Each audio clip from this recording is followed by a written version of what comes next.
This is the Dzogchen Semde Lama Jigme Gyatso of the Buddha Joy Meditation School. Come, let us meditate like a Jedi.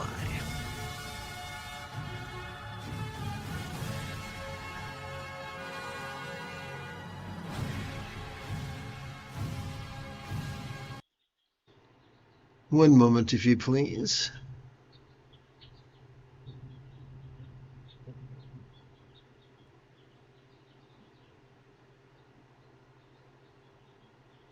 There we go. An individual was concerned that when they sit in meditation, a time comes when they forget they are meditating. And they are confused and are concerned whether that is a problem or not, and if so, what to do about it.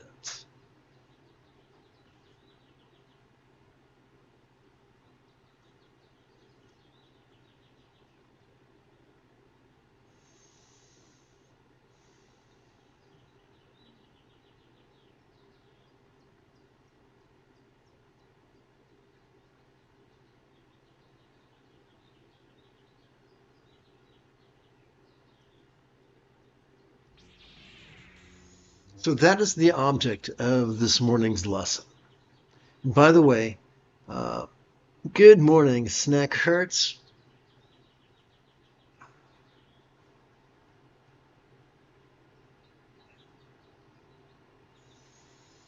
So this problem is not unusual.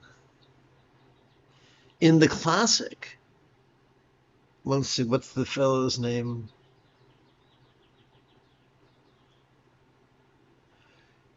In Karma Chakme Rinpoche's text, The Union of Mahamudra and Dzogchen, he explores the same issue. That as we come close to mastering mindfulness and meditation, we cease to neurotically strive to control the functions of the organelles of our brain. After a lifetime of being conditioned to do so, it seems foreign and disorienting, as if we have lost the path. But the great Buddhist saint, noted Tibetese Rinpoche, says it means the opposite. So let's see if we can't take that apart. Let's see, I want to tap this here button. There we go. Let's start with a splash of archaeology and anthropology. According to experts, there is strong evidence to suggest that approximately 300,000 years ago, our ancestors enjoyed a Paleolithic experience of proto-communism, wherein the group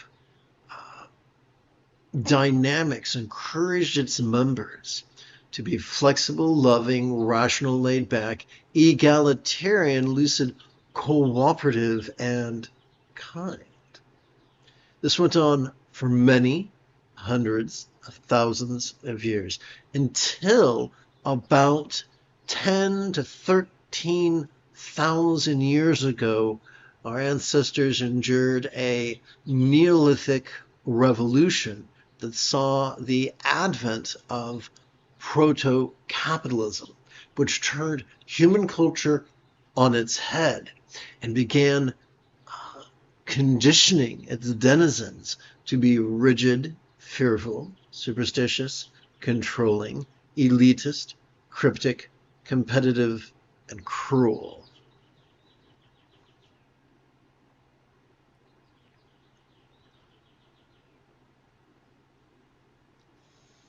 That is why Sturgeon's Law reminds us that 90% of everything sucks, including people, including meditation teachers.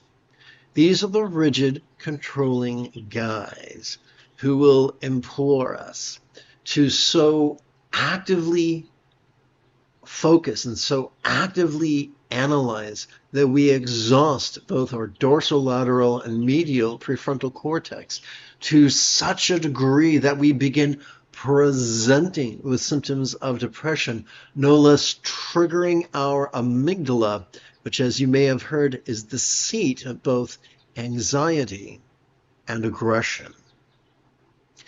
This has defined us our entire lives. I remember being anxious in first and second grade as a little kid, just wanting to do everything perfect. Wanting so much, hoping so much I did everything perfect, I would be an absolute genius. But the joke was on me. I had brain damage, and that was not going to happen. Or at least in the conventional terms. So these are the type of situation where we will tell you, focus on your breath, and when your mind wanders, bring it back. This is the type of situation people say, what is the sound of one hand clapping, or what is the ultimate nature of mind, and stuff like that. Spiritual sounding techniques that are very, very popular, but don't work well at all. But I've got some good news for you. Neither our angry and aggressive amygdala nor our prefrontal cortex constitute the entirety of our central nervous system. Consider, if you will, the entirety of our simple spinal cord. Its fancy name would be the hub of our autonomic nervous system. And when we take a relaxing break from the exhausting habit of actively competing against it, and instead passively cooperate with it, amazing things happen. We become effortlessly aware. We enjoy fabulous peace. We calm the anxiety and aggression of our amygdala and gently stimulate the empathy latent within our anterior cingulate gyrus, which is fabulous. Now you could say, he said, she said. Everybody says something. Opinions are like noses, everybody has one. Well said. The confusion surrounding meditation and mindfulness can best be dispelled when we view the subject through the metaphoric lens of neuroscience. Let's begin with mindfulness. Every time we inhale, every time we feel our diaphragm expand, every time we feel air enter our nostrils, every time we feel our chest swell, we are wired to automatically access the middle bit of our spinal cord, which could be described as the hub of our sympathetic nervous system. It has evolved to help us to notice in a very special way. It has evolved to help us to vulnerably, passively, viscerally, randomly, and fleetingly notice all of mind's antics of perception. Seeing, hearing, feeling, tasting, smelling, and the like, including the full spectrum of human emotions, intentions, cognitions, recollections, and imaginings. All of them, from the external to the internal, from the physical to the mental, from the pleasurable to the painful, from the interesting to the boring, from the glorious to the grotesque. But what are we to do with all that we noticed? The good, the bad, and the ugly. We meditate, but how does that work? Every time we exhale, Every time we feel our diaphragm relax, every time we feel air exit our nostrils, every time we feel our chest subtly sink, we automatically access the tippy top and the very basement of our spinal cord, the exact same spinal cord. These two regions, as a team, could be described as the hub of our parasympathetic nervous system, which has evolved to help us to physically relax and mentally release during our exhalation to such a degree that which we noticed during our previous inhalation could fleetingly feel less stressful, less permanent, less defining, and even as non-graspable as a vast empty void. When I was in 4th grade, my teacher explained that a simile is only as effective as it is relatable. So we have to ask the question, what? What is a real-world example of a non-graspable, vast empty void? How about the illusion of the infinite azure sky on a bright and beautiful cloudless morn, which, although could look tantalizing to the eye, could feel non-graspable to the hand?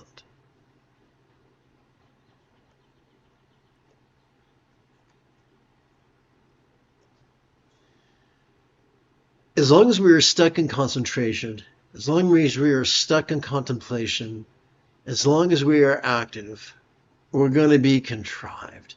And we're used to those things, although their results are disastrous.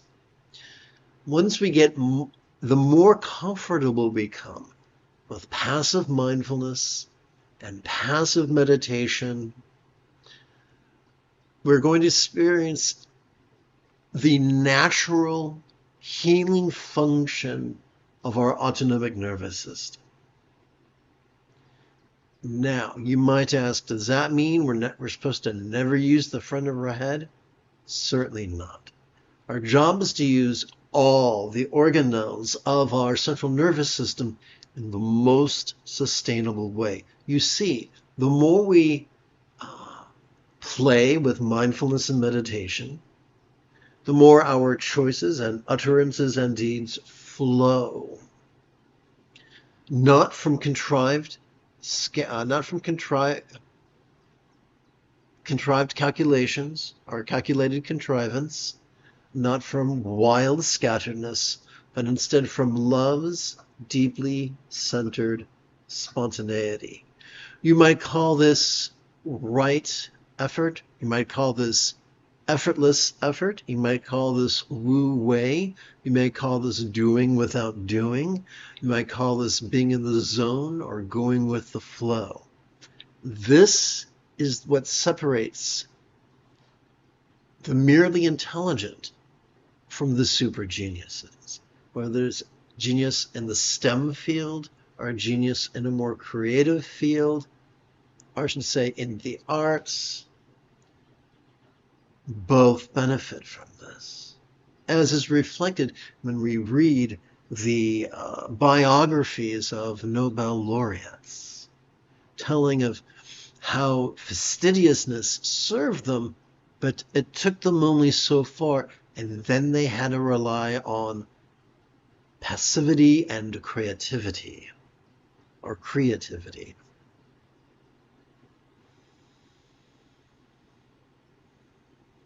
We have been sold a false bill of goods. Those who are elitist and cryptic and controlling and superstitious and fearful and rigid have explained to us that enlightenment is difficult, takes a very long time, and it's only for very special people. But remember, the Buddha, be he real or be he merely archetypical, was flexible, loving, rational, laid back, egalitarian, lucid, cooperative, and kind.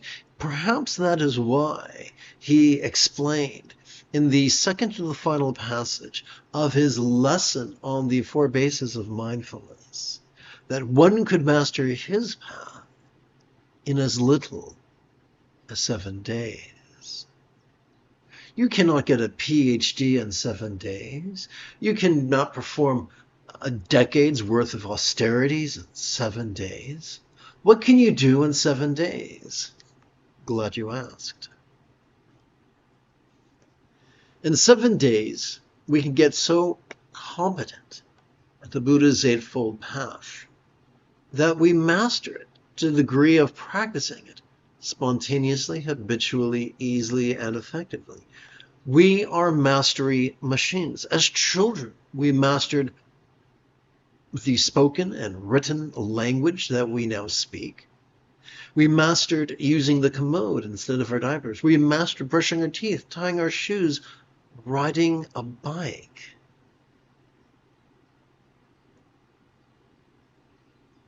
We are mastery machines. All we have to do is authentically play with mindfulness and meditation every 12 hours or so. And we automatically master the remainder 6 folds of the path. We automatically notice change and emptiness. Just like the Grinch, whose heart grew 3 sizes that day, we become kinder. Our intention and communication and conduct and commerce become kinder. We automatically experience the effortless effort that separates drudgery from genius.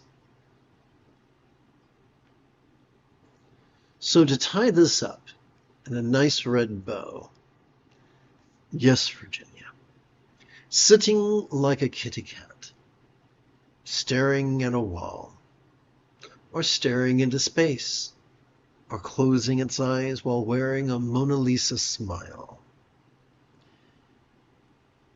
can be evidence that we are taking a break from our exhausting habit of actively fighting against our own autonomic nervous system and instead are passively cooperating with it, so that we can become the people that our dogs already think we are.